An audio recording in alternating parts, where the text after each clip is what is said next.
Happy Friday po sa inyo mga bossing.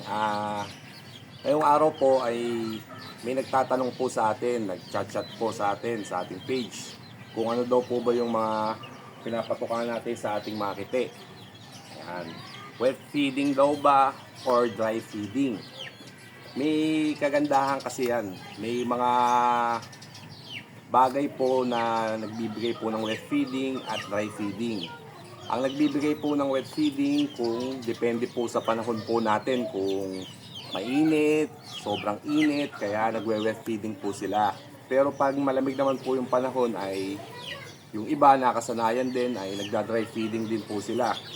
Pero mga bossing, ako po, simulat sa pool na po ay nagwe-wet feeding po ako. Ang kadahilanan po mga bossing ay nakapagbibigay din po ako ng vitamins sa wet feeding para po yung tinutukan nila ay may dagdag na vitamins katulad po nitong Sulfar QR at ng Vitamin Pro powder. Bali ganito lang po yung pamamaraan po natin sa kanila. Bali naglalagay lang po ako sa kanilang Sulfar. Ayan, ganyan lang po. Tapos nagbibigay din po ako ng Vitamin Pro. Ayan. Pagkaraan po niyan mga bossing ay counting tubig lang. Tansyahin nyo lang kung talagang ma-shake nyo na or mamimix nyo na po yung ating mga feeds at yung binigay natin na gamot sa kanila. Kasi mas maganda rin po to sa pagkain po ay na-absorb din po nila yung nutrients ng feeds at yung binibigay po natin na vitamin sa kanila. Kagandahan po yan. Kaya ganun lang po mga bossing ang ating pamamaraan. Tapos pag na-mix na po natin yan, bigay na po natin dito sa ating lalagyanan. Ganyan lang po. Kalat lang natin yan.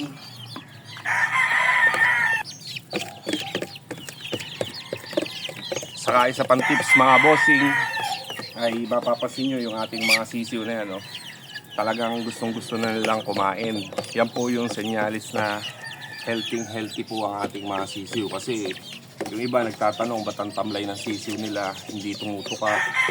Kaya masasabi po natin doon sa ating mga alaga ay may nararamdaman po yan. Kung sa sipon o magkakasipon pa lang. Kaya ang kagandahan po niya, nakikita po natin ang alaga ay mga healthy, magagalaw, talagang parang gusto nilang tumuka. Kaya eto mga boss, bibigay na natin. Pasok tayo sa ating range.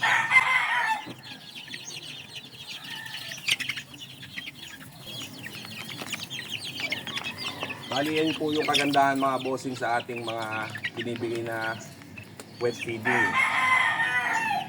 Kasi hindi naman po kalamigan ngayon yung panahon natin, kaya okay lang magbigay ng wet feeding kasi depende rin po sa nakasanayan natin. Pero sa aking pamamaraan mga bossing ay wet feeding po talaga ako hanggang 6 months or 7 months mga bossing. Tapos share ko na lang sa inyo kung paano tayo mag-change feeding pag 7 months old mga bossing.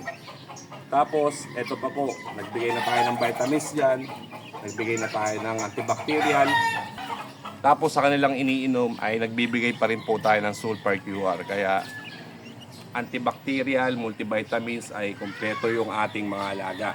Kaya ganyan lang po yung pamamaraan natin kung ano po yung binibigay natin na patuka sa ating mga alaga. Maraming salamat po mga bossing. God bless.